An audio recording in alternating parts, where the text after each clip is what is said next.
Assalamualaikum warahmatullahi wabarakatuh. Hadirin hadirat para jamaah, Bapak Ibu yang semoga dirahmati Allah. Alhamdulillah, pada hari ini Allah masih memberikan berbagai macam kenikmatan kepada kita yang patut kita syukuri. Masih sehat, Pak? Alhamdulillah. Alhamdulillah. Dan nikmat yang luar biasa adalah nikmat iman. Karena nikmat ini memberikan dampak dunia sampai akhirat. Sehebat-hebatnya kehebatan, kekayaan, jabatan, rupa yang kita miliki, nggak ada manfaatnya nanti di akhirat kecuali dilandasi dengan iman. Meskipun imannya sedikit, itu akan memberikan manfaat, apalagi makin kuat. Maka dari itu, untuk pagi hari ini, mari sama-sama kita memotivasi diri kita untuk memperkuat Arkanuddin, 3 rukun agama. Apa itu? Iman, Islam, ihsan. Nah, ini dikenal dengan Arkanuddin, rukun agama. Kalau bicara hadisnya, ya, Bapak Ibu sering dengar hadisnya. Bahkan di masjid ini punya kajian kitab hadis Arba'in Nawawi. Di hadis yang kedua itu ada hadis tentang Jibril yang datang kepada Nabi mengajarkan Islam, mengajarkan agama. Ketika datang kepada Nabi dalam satu hari, rajulun syadidu biyad, siap. Datang laki-laki yang bajunya putih, sangat putih, rambutnya sangat hitam, la yura alaihi athar safar, nggak ketahuan dari mana datangnya, bekas perjalanannya nggak kelihatan. La yu'rafu minna ahadun, kami nggak ada yang kenal tentang orang tersebut. Orang tersebut duduk dekat dengan Nabi, bertanya kepada Nabi, ya Muhammad, akhbirni anil Islam. Ini orang nanya tentang Islam. Sampai dia Rasul menjawab bahwa Islam antashhadu an la ilaha illallah wa anna Muhammadar Rasulullah wa tu'tiyaz zakah wa tasuma Ramadan wa tahujjal bait in istata'a ilaihi sabila. Diterangkan kepada Nabi, Islam itu syahadat, salat, puasa, kemudian zakat dan haji. Sadaqta, engkau benar. Dari hadis ini bertanya tentang 3 hal. Yang kedua tentang iman, diterangkan oleh Nabi tentang rukun iman. Lalu yang ketiga, malaikat orang tersebut bertanya mengenai iman, ihsan, maka diterangkan oleh Nabi tentang ihsan, yaitu kaidah di mana engkau menyembah Allah seolah-olah engkau melihatnya. 3 konsep ini yang diajarkan Jibril kepada umat yang hadir pada saat itu dan untuk disebarkan.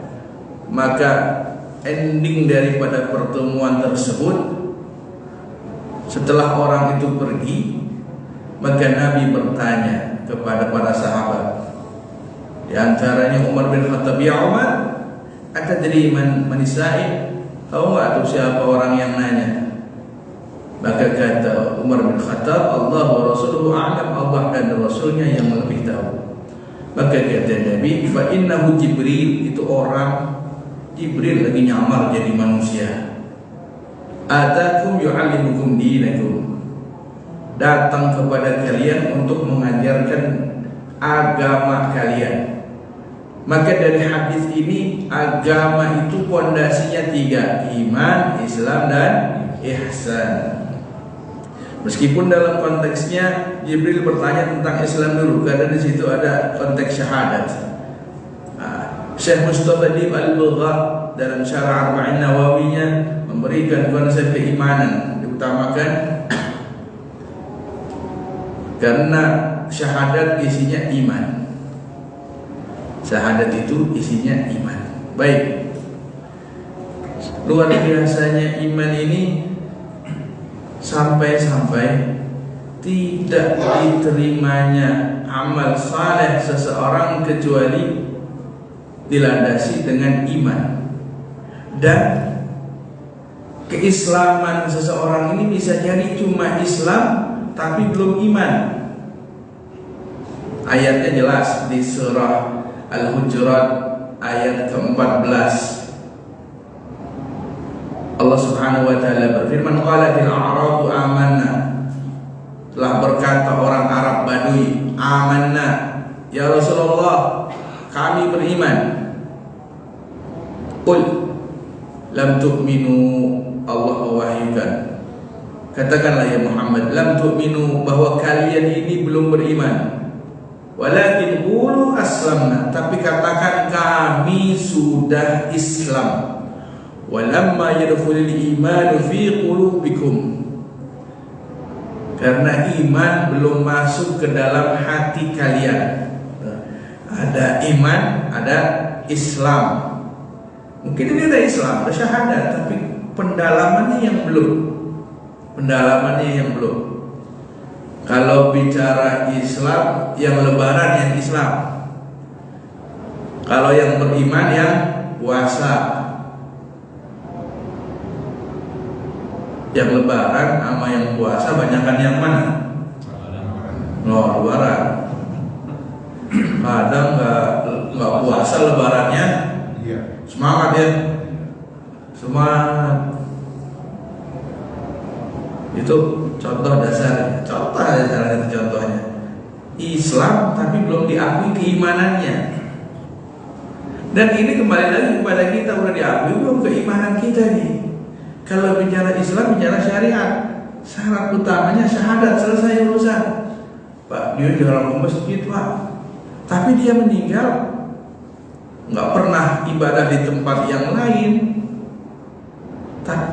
Pengakuannya Islam, ya sudah, kita urus dengan cara Islam.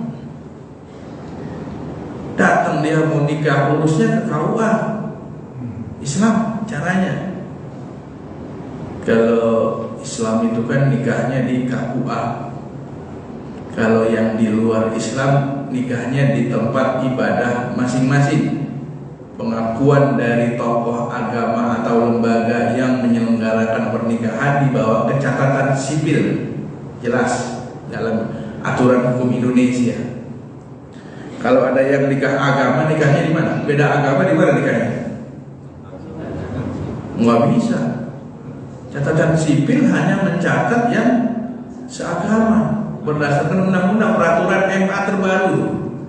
Gara-gara ada pengadilan yang mensahkan pernikahan beda agama, MA mengeluarkan putusan. Nggak bisa aturannya begitu. MUI menguatkan dengan himbauan-himbauannya. Jadi diacak-acak awalnya hukum kita ini.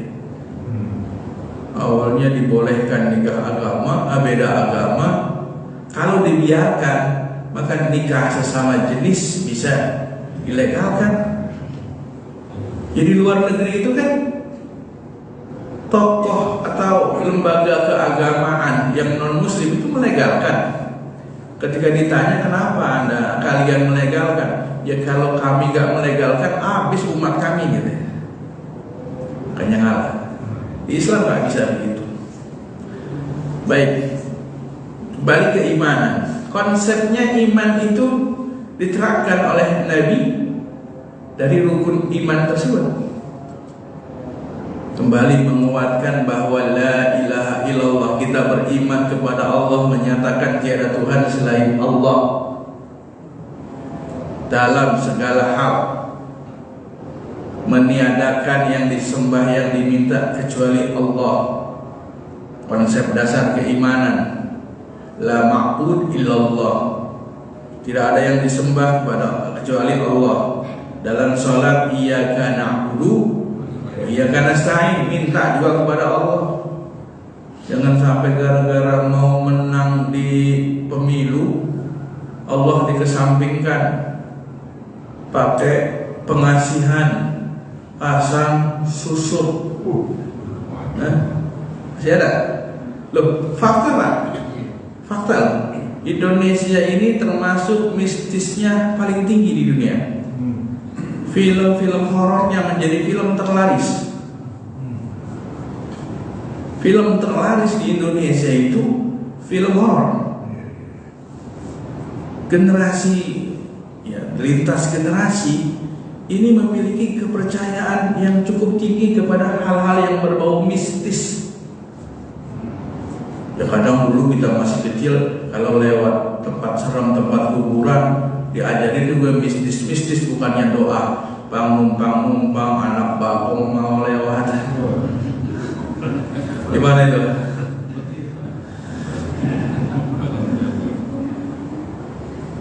Itu contohnya. Lalu dikuatkan kembali keimanan tersebut. Tidak ada yang perlu disembah kecuali Allah. Memperkuat kembali, mempertahankan keimanan di tengah kondisi zaman yang semakin, ya sudah luar biasa tingkat kecanggihannya, teknologinya. Kita dulu bawa kalkulator, bawa alat bawa telepon, itu beda-beda. Sekarang menjadi satu. Telepon kita, kalkulator kita, jam, radio, TV. Cuma kulkas doang yang nggak masuk ke situ. Loh, kita nggak bawa jam, bisa lihat handphone, denger radio, ya, handphone, setel video. Nah mungkin di antara kita udah mungkin jarang yang nonton TV, berita udah langsung ngeliat kan. Surat kabar berapa banyak yang gugur, Republika tutup, yang cetaknya. Larinya kemana? Digital, online. Untung COVID udah habis. Kemarin mengaji online mulu ya. Online gak ada makanannya lagi ya. Buka puasa online, buka puasa bersama. Ya makan masing-masing, berjumpa juga ya. Perlu dipertahankan keimanan. Dalam hadis itu al-iman yazidu wa yanqus. Iman itu bisa nambah, bisa kurang kualitasnya. Jaddidu imanakum. Perbaharui terus iman kalian. Aksiru min qawli la ilaha illallah. Perbanyak zikir mengucap kalimat la ilaha illallah. Dalam hadis riwayat Imam Tabrani, di antaranya Nabi SAW pun menyatakan innal iman la yukhlaqu min jawfi ahadikum kama yukhlaqu thawb. Iman itu akan menjadi usang fi jawfi ahadikum, di dada kalian, seperti usangnya baju. Fas'alullah an yajadida imanakum. Mohon kepada Allah supaya iman ini terus kuat, terus diperbaharui. Kita mohon kepada Allah, ini iman coba. Ya kalau iman lagi tinggi kan semangat ibadah tinggi juga kan. Ini salah satu contoh. Dan diturunkan iman itu. Kita lihat hadis ayat di Al-Baqarah 133, bagaimana Nabi Yakub sangat menekankan keimanan. Ketika Nabi Yakub menjelang wafatnya, apa yang Nabi Yakub katakan, am kuntum syuhada'u idh hadara Yaqubul maut idh qala li ibnihi idh qala li banihi ma ta'buduna min ba'di. Ketika Nabi Yakub udah mau sekarat, mau dekat-dekat waktu meninggal, maka beliau berkata kepada anaknya, li banihi ma ta'buduna min ba'di, apa yang akan kalian sembah setelah aku wafat? Kalau aku wafat, kalian mau menyembah siapa? Kalau aku wafat, kalian masih berpegang teguh gak kepada syariat, kepada akidah yang benar. Gampangnya begitu. Bukan yang kita khawatirkan setelah nanti kita nggak ada, anak kita nanti tinggal di mana, makan apa, kerjanya bagaimana. Kalau kekhawatiran kita ekonomi, maka anak dibekali kekuatan ekonomi, pendidikannya, kemudian dikasih channel untuk dia kerja, dia usaha. Supaya apa? Nanti ketika kita sudah tua, anak bisa hidup dengan mapan. Kekhawatiran itu dibentengi dari sekarang. Tapi kalau penekanannya akidah, maka dibentenginya dengan iman, ilmu agama. Makanya penting seperti itu. Ilmu agama ditekankan. Dan pada jalur yang benar, jangan mentang-mentang bagus doang. Bagus tahu-tahu anak dimasukin Al-Zaitun. Repot juga ya. Itu penekanan pertama tentang iman dikuatkan. Yang kedua, rukun agama syariat atau Islam. Nah, dalam hadis tersebut penekanannya syahadat dalam rukun Islam tuh. Syahadat, salat, puasa, zakat, haji. Syariat yang wajib tidak banyak, Maka dari hal ini, ketika Islam bicara syariat, jangan ditakut-takutin. Mari kita kembali kepada syariat Islam. Waduh, potong tangan nih. Bicara syariat, ya sholat, ya puasa, ya haji, ya zakat. Jadi jangan bicara hal-hal yang seolah-olah kejam dan sebagainya. Ya Allah, ini syariat. Sholat itu syariat.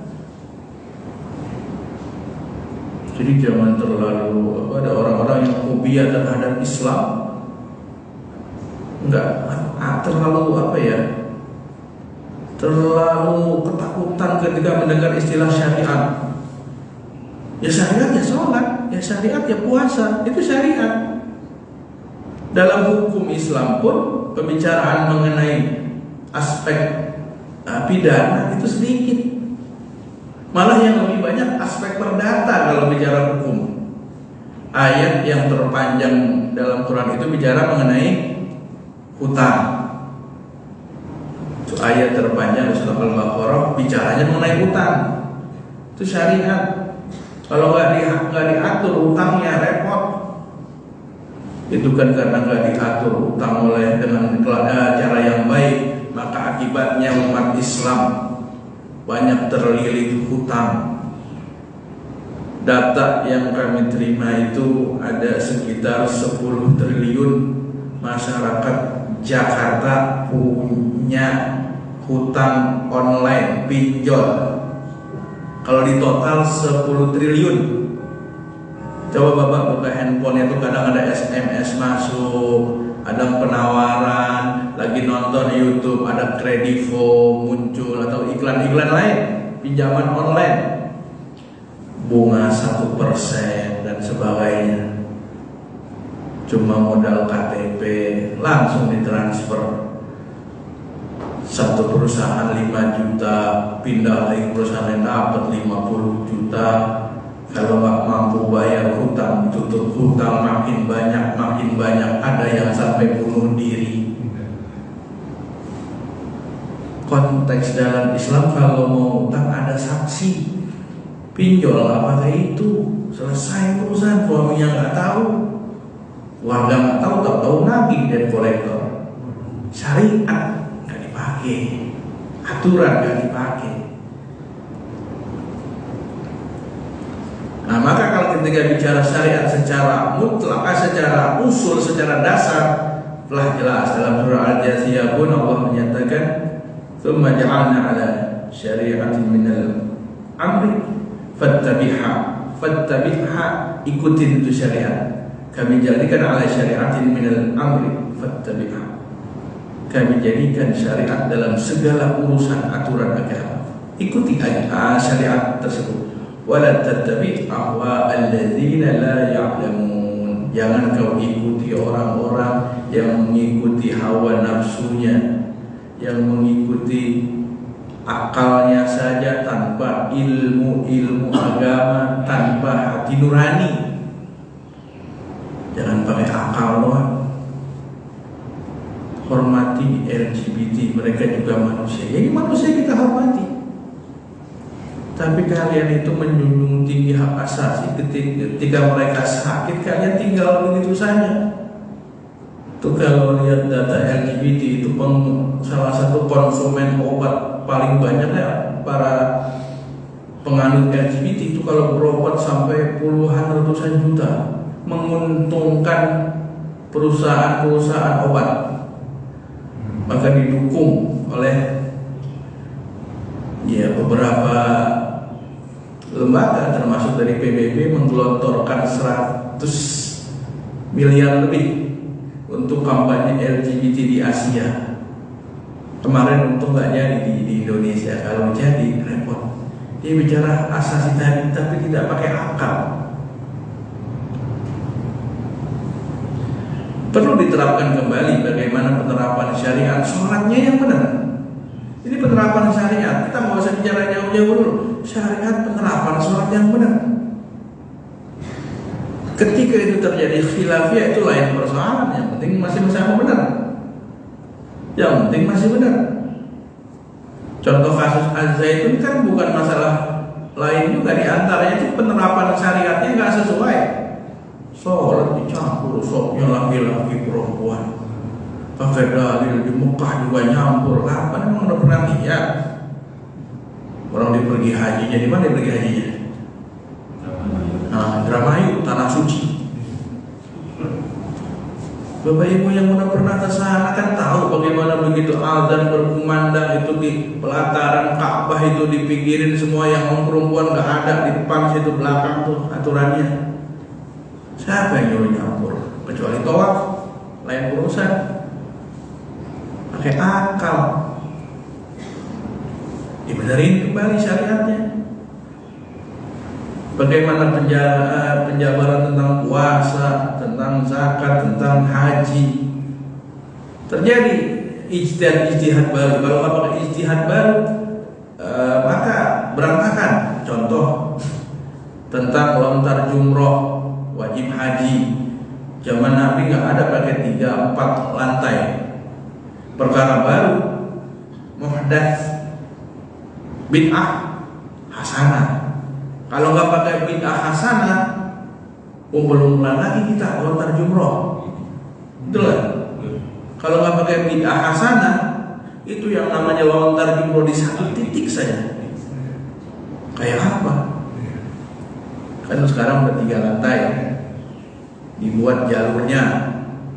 Jadi istilah tabrakan itu kumpul-kumpulan bisa diatasi. Ya perlu adanya seperti itu. Kalau bicara bid'ahnya hasanah konteksnya. Masjidil Haram diperluas. Zaman Nabi berapa cuma sedikit diperluas. Beberapa masjid kan udah hampir hilang. Masjid-masjid yang lama dan masjid kucing itu kan dihilangkan. Semua diperluasan di Masjidil Haram. Kalau enggak makin sempit lah. Dibatasin aja sampai 4 juta, kita ngantrinya sampai 28 tahun. Di Jakarta Barat 28 tahun, DKI 28 tahun. Itu sudah diperluas. Coba kalau nggak diperluas, syariat butuh pengembangan. Yang terakhir, penerapan akhlak perlu dikuatkan. Nabi SAW memberikan penekanan wa khaliqin nasa bi khuluqin hasan. Akhlak kepada manusia dengan akhlak yang baik. Akhlak kepada Allah, kita menyembah Allah seolah-olah Allah melihat kita dalam segala urusan. Sepanjang hidup kita isinya ibadah, maka sepanjang hidup itu pula kita merasa diawasi Allah. Tingkatan kedua, Allah pasti melihat kita. Ketika kita nggak merasa sedang bersama Allah, tapi kita yakin tahapan keduanya tuh, Allah pasti ngelihat kita. Jadi nggak ada lagi maksiat yang sembunyi-sembunyi. Kalau ini diterapkan Kepada Allahnya bagus, kepada sesamanya bagus.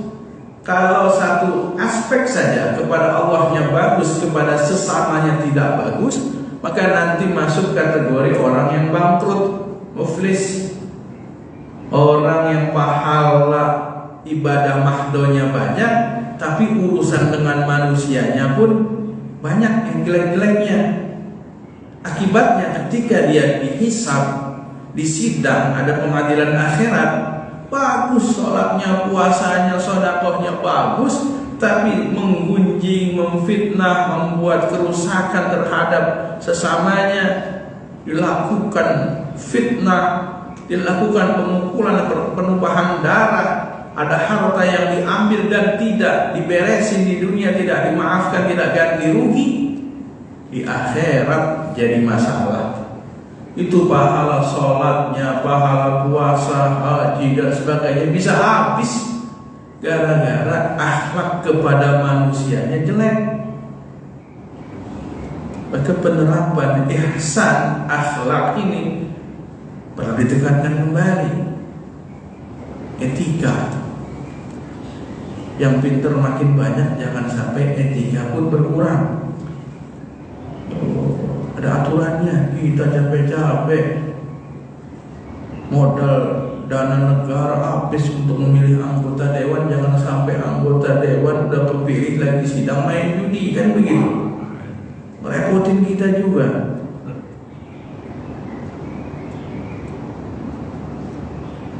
Terapan etika, akhlak, terjadi kemerosotan akhlak.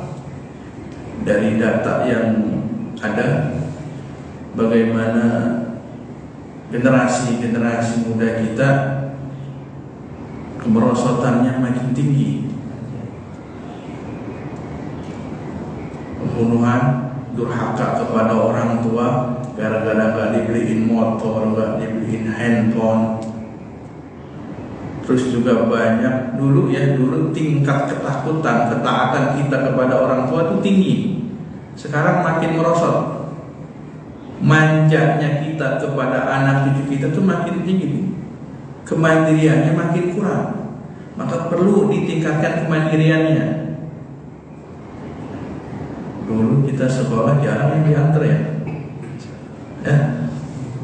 Jarang ya. Sekarang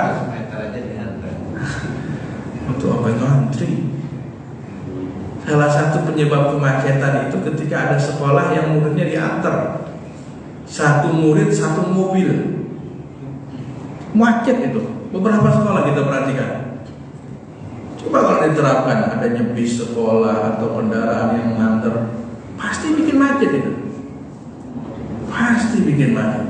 Jam masuk dan jam keluar.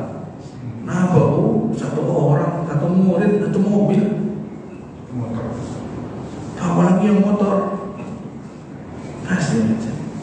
Coba kalau muridnya jalan kaki, nggak terlalu. Nah, ini sebagai contoh penerapan akhlak. Maka akhlak terbaik yang perlu kita contoh adalah akhlak Rasulullah Sallallahu Alaihi Wasallam. Bagaimana mulia akhlak zahir dan batin. Lisannya terucap baik, hatinya pun terlintas baik, gak ada suudzon Allah kepada orang. Akhlaknya baik. Kalau waspada masuk suudzon kondisi yang beda ya. Nah, dari tiga aspek ini perlu kita kuatkan kembali bagaimana keimanan kita kepada Allah, penerapan syariat ibadah kita, dan akhlak-akhlak kita yang perlu terus diperbaiki dan diperbagus zahirnya dan batinnya. Semoga ini menjadi motivasi kita untuk terus memperkuat hal itu hingga Allah memerintahkan malaikat Israel mencabut nyawa kita dalam keadaan baik, wafat dalam keadaan husnul khatimah. Amin ya rabbal alamin. Itu saja.